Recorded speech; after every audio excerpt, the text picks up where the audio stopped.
பாஜகனுடைய சிறுபான்மை பிரிவு தேசிய செயலாளர் வேலூர் இப்ராஹிம் இணைந்திருக்கிறார். வேலூர் இப்ராஹிம், இப்போ இந்த விஷயத்தை பொறுத்த வரைக்கும் வழிபாட்டு உரிமை மறுக்கப்பட்டிருக்கு, தடுக்கப்பட்டிருக்குன்னு பாஜக சொல்லுது. ஆனால் அரசு தரப்பில் என்ன சொல்கிறாங்க அப்படின்னாக்கா, மத நல்லிணக்கத்துக்கு எதிராக அந்த பகுதியை சாராதவர்கள் ஒரு பிரச்சனையை உண்டு பண்ணுறாங்க, பிரச்சனையை உருவாக்குறாங்க அப்படிங்கிறாங்க. இப்போ மத நல்லிணக்கத்திற்கு எதிராக இந்த இடத்துல செயல்படுவது யார்?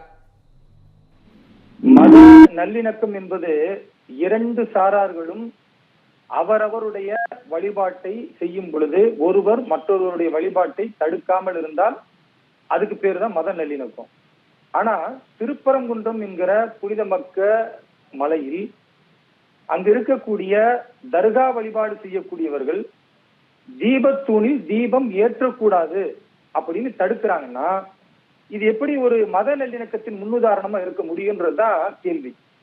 பொதுவா இஸ்லாமியர்களை பொறுத்த வரைக்கும் உணர்வு பூர்வமா சிந்திக்கிறாங்களே தவிர அறிவுபூர்வமாக சிந்திக்க வேண்டும் என்பது என்னுடைய கோரிக்கை. ஏன்னா தொடர்ந்து இந்துக்களுக்கு எதிராக இஸ்லாமியர்களை திசை திருப்பி வாக்கு வங்கி அரசியலை திமுக தொடர்ந்து செய்கிறது. அதனால பாதிக்கப்படக்கூடியது இஸ்லாமிய சமூகம் தானே தவிர திமுகவோ அதனுடைய கட்சி நிர்வாகிகளோ கிடையாது. நான் மத நம்பிக்கை ரீதியாகவே பேசுறேன். தர்கா வழிபாட்டிற்கு அங்கு தீபத்தூண்ல தீபம் ஏற்றுவதனால ஏதாவது பிரச்சனை இருக்கானா? நிச்சயமா கிடையாது. திருக்குரான் சொல்லுகிறது, லக்கும் தீனுக்கும் வலிய தீன், உங்களுடைய மார்க்கம் உங்களுக்கு, என்னுடைய மார்க்கம் என்னுடையது, உங்க மார்க்கத்தை நான் மதிக்கிறேன், ஏன் மார்க்கத்தை நீங்க மதிக்கணும். இதுதான் திருக்குரான் சொல்லக்கூடிய அழகிய நடைமுறை. அப்போ தீபத்தூணில் இந்துக்கள் தீபம் ஏற்றுகிறார்கள் என்றால் அதை மதிக்க வேண்டிய பண்பும் கலாச்சாரமும் இஸ்லாமியர்களுக்கு உரித்தானது. ஆனா அங்க இருக்கக்கூடிய தர்கா வழிபாடு செய்யக்கூடியவர்கள் அதை எதிர்க்கிறார்கள்னா இது எப்படி அவர்கள் இஸ்லாமிய நடைமுறையை பின்பற்றுகிறார்கள் அப்படின்னு பேச முடியும்? முதலாவது.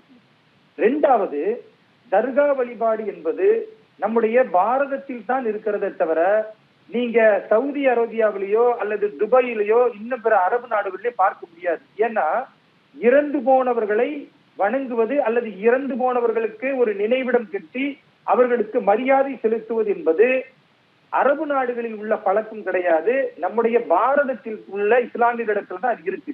ஏன் அது இஸ்லாம் பிறந்த அந்த நாட்டில் இல்லாம இங்க இருக்கு அப்படின்னா, இங்க இருக்கக்கூடிய இஸ்லாமியர்கள் அரேபியர்கள் கிடையாது, இந்த மண்ணில் பிறந்தவர்கள்.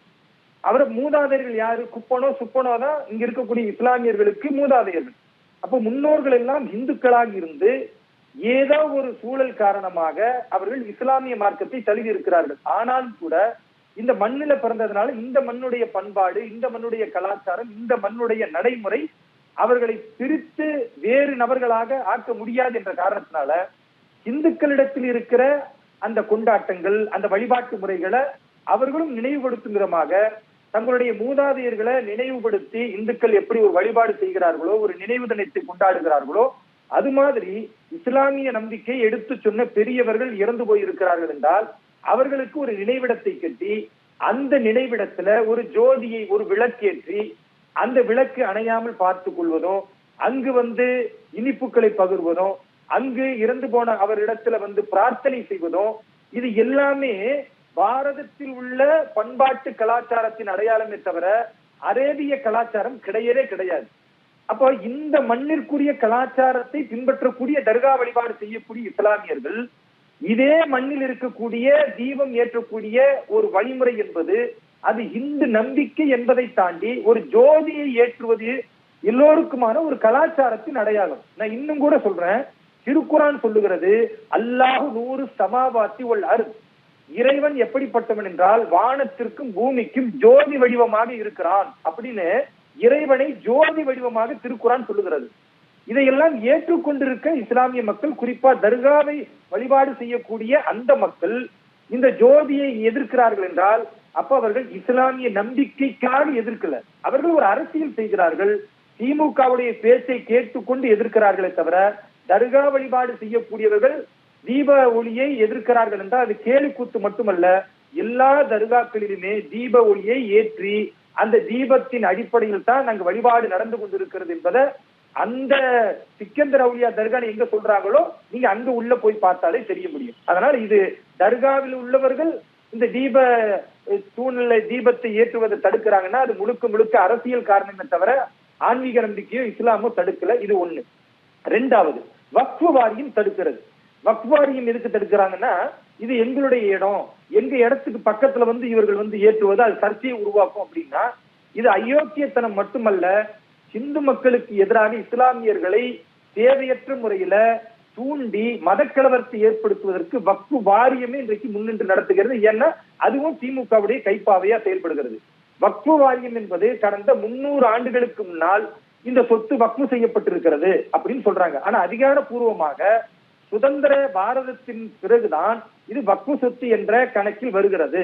அப்ப நான் கேட்கிறேன், 300 ஆண்டுகளுக்கு முன்னால் இருந்து எங்களிடத்தில் இந்த சொத்து இருக்குன்னு வக்ஃபு வாரியம் சொன்னால், 2000 ஆண்டுகளுக்கு முன்னால் இருந்து அந்த திருக்கோவில் இருக்கிறது, அந்த புனித மக்க மலை இருக்கிறது, அந்த மலையை சுற்றி கிரிவலம் செய்கிறார்கள் என்றால், அப்ப 2000 ஆண்டுகளுக்கு முன்னால் இருந்து ஒரு வழிபாடு நடக்கிறது. அந்த வழிபாடு முக்கியமா? 300 வருஷத்திற்கு முன்னால சொந்தம் கொண்டாடி கொண்டு 2000 வருஷமா நடக்கிற ஆகம விதிகளை வழிபாட்டை தடுப்பது என்பது நியாயமா? வக்ஃபு வாரியம் சரியாக செயல்படுகிறாதான்னா கிடையாது. நான் இன்னும் கேட்கிறேன், இந்த சிக்கந்தர் அவுலியா தர்கா என்பதை இந்த புனிதமிக்க மலையில அனுமதி கொடுத்தது யாரு? அன்னைக்கு கொடுத்தது அன்றைக்கு இருந்த அந்த இந்துக்கள்.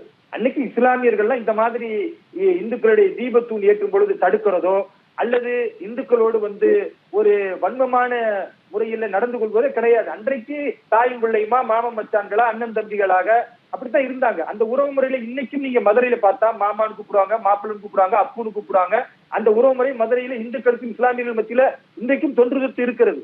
இதை நாசமாக்கணும் தான் இன்றைக்கு உள்ள அடிப்படைவாத இஸ்லாமிய சக்திகள் முயற்சி செய்கிறார்கள். இப்ராஹிம் நீ சொல்றீங்கல்ல, மதுரையில இருக்கிற அந்த மக்கள் அங்க அனைத்து சமூகத்தினருமே மாமா மச்சனாக உறவு முறை சொல்லிதான் இருக்கிறாங்க, தொடர்றாங்கன்னு சொல்றீங்க. அதைத்தான் இப்பயும் சொல்றாங்க, அங்க இருக்கிற எல்லாரும் நல்லிணக்கத்தோடு தான் இருக்கிறாங்க. ஆனா ஒரு எல்லக்கல்ல தீபத்தோன்னு சொல்லி பிரச்சனையை உருவாக்குறாங்க அப்படின்னு நாடாளுமன்ற உறுப்பினர் கனிமொழி சொல்றாங்க. திமுகவிலிருந்து சிலரும் அந்த கருத்தை முன்வைக்கிறாங்க. கடவுள் மறுப்பு காட்டு மிராண்டிகளுடைய கும்பலில் இருக்கக்கூடிய திருமதி நாடாளுமன்ற உறுப்பினர் கனிமொழி அவர்களோ அல்லது கம்யூனிஸ்ட் கயமைத்தனத்தை இந்த மண்ணில் எப்படியாவது செலுத்த வேண்டும், இந்த பண்பாட்டை கலாச்சாரத்தை அழிக்க வேண்டும் என்று நினைக்கிற மதுரை பாராளுமன்ற உறுப்பினர் சு வெங்கடேசன் போன்றவர்களுடைய சொல் என்பது இருக்கிற எரியிற நெருப்புல இன்னும் கொஞ்சம் எண்ணெயை ஊற்றுவது போன்று இஸ்லாமியர்களை இன்னும் தூண்டிவிட்டு, இஸ்லாமியர்கள் ஏற்கனவே யாரோ ஒருவர் செய்யக்கூடிய பயங்கரவாதத்திற்கு ஒட்டுமொத்த சமூகமும் தலைகுனிந்து இன்றைக்கு சந்தேக பார்வையோடு இஸ்லாமியர்கள் தாடி வைத்திருந்தால், தொப்பி வைத்திருந்தால் ஏதோ தீவிரவாதிகள் பார்க்கிற காட்சிகள் பல இடங்கள்ல நடந்தேறி கொண்டிருக்கும் பொழுது, இந்த தமிழகத்தில் உள்ள படிப்பறிவு பெற்ற இஸ்லாமியர்களையும் இளைஞர்களையும் அதே வன்முறை பாதைக்கு கொண்டு செல்வதற்குத்தான் சு வெங்கடேசனும் திருமதி கனிமொழி போன்றவர்கள் முயற்சி செய்கிறார்கள். நான் கேட்கிறது, சட்டப்படியும் நியாயப்படியும் தர்மப்படியும் பார்த்தா 300 வருடங்களுக்கு முன்னால் அங்க இருக்கக்கூடிய இந்துக்கள் ஒரு இஸ்லாமிய பெரியவர் இறந்து விட்டார், எங்களுக்கு கொஞ்சம் இடம் கொடுங்கன்னு இஸ்லாமியர்கள் கேட்டதின் அடிப்படையில, நம்ம மாப்பிள்ளை கேட்கிறார், நம்ம மருமையன் கேட்கிறார், நம்ம மச்சான், நம்ம அப்பு கேட்கிறான்னு சொல்லி உறவு முறை பாராட்டி அவர்கள் அந்த இடத்தை கொடுத்தாங்களே தவிர, இப்படி பிற்காலத்தில் வரக்கூடிய இஸ்லாமியர்கள் ஒரு சிலர் இந்த மாதிரி திமுக போன்ற ஒரு தரங்கட்ட அரசியலை செய்யக்கூடியவர்கள் வருவாங்க. அவர்கள் இந்த நம்பிக்கைக்கு எதிராக, இந்து மதத்திற்கு எதிராக இஸ்லாமியர்களை பயன்படுத்துவார்கள் தெரிஞ்சிருந்தா அன்னைக்கு இடமே கொடுத்திருக்க மாட்டாங்க இந்துக்கள். அன்னைக்குள்ள இந்துக்களும் நல்லவர்களாக இருந்தாங்க, அன்னைக்கு இருந்த இஸ்லாமியர்களும் நல்லவர்களாக இருந்ததுனாலதான் இந்துக்கள் மனம் ஒரு 50 சென்ட் நிலத்து கொடுக்குறாங்க.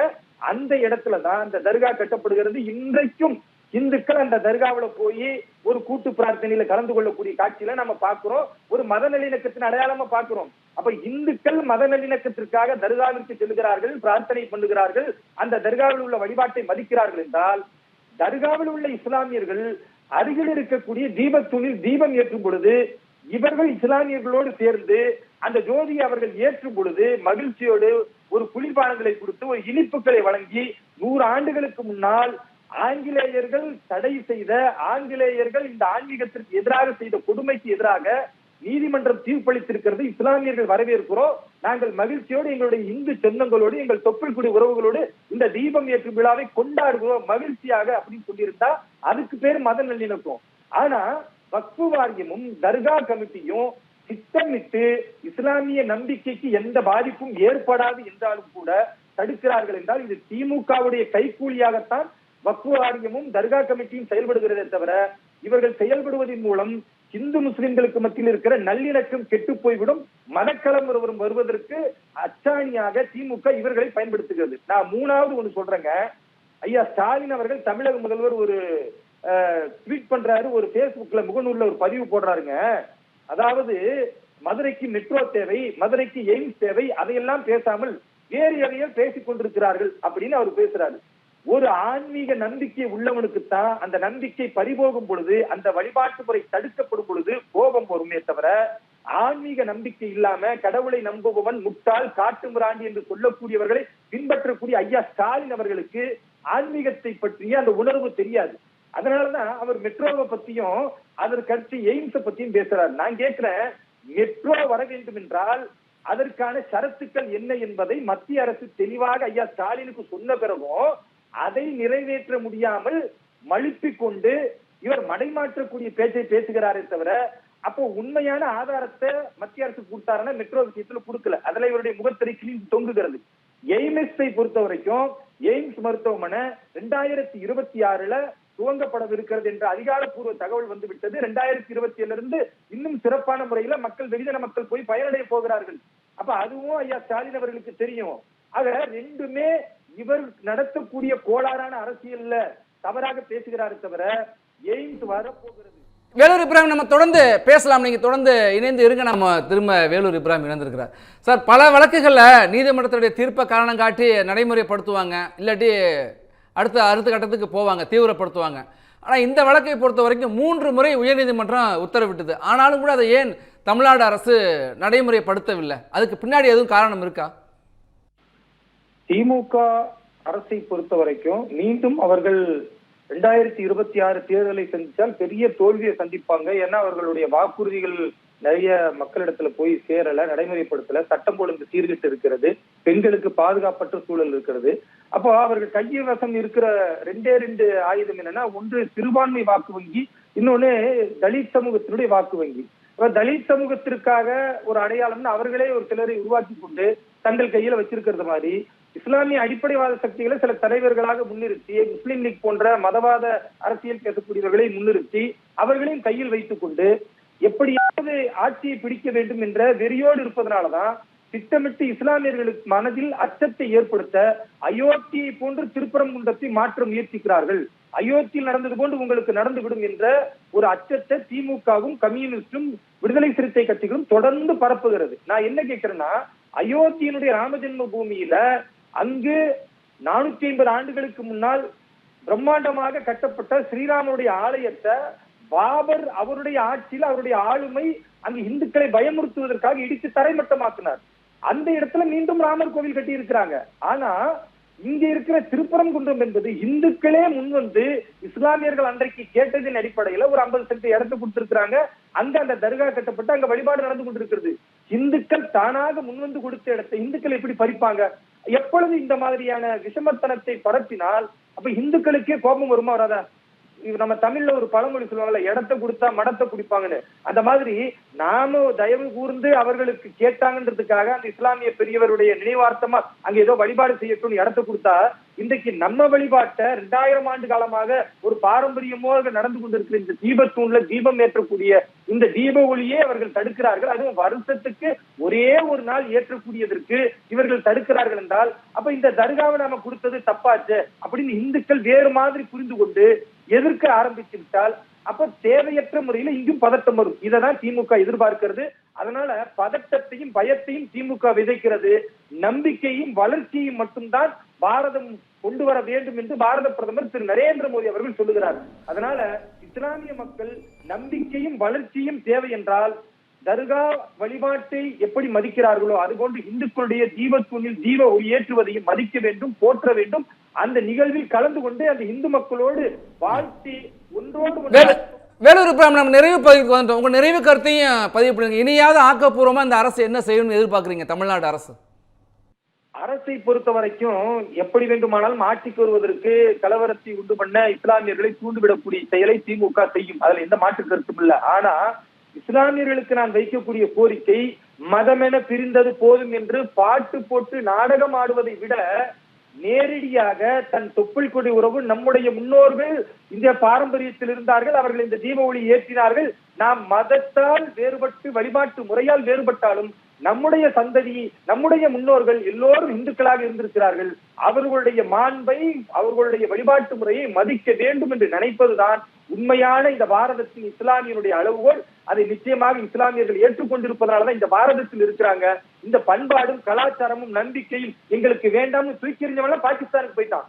நாங்க இதை மதிக்கிறோம், எங்க தாயும் பிள்ளையுமோ ஒன்னா இருப்போம்னு சொன்னா இஸ்லாமியர்கள் தான் இந்த மண்ணில இருக்கிறாங்க.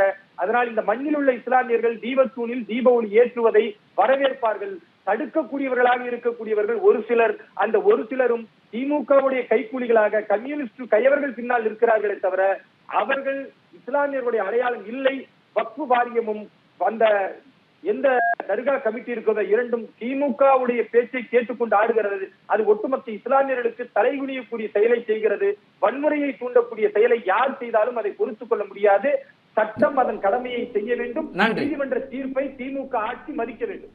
நன்றி Ibrahim. 13 years of trust, a revolution of gratitude, 100% assured appreciation. With gratitude, G Square oda 13th year anniversary offer plot villa apartment எது புக் பண்ணாலும் 25 வருஷத்துக்கு பவர் இருக்கும். ஆனா EB bill இருக்காது. Up to 5 kilowatt solar panels with no additional cost ஓட கிடைக்கும். Zero EB revolution. To book, call 8939710009.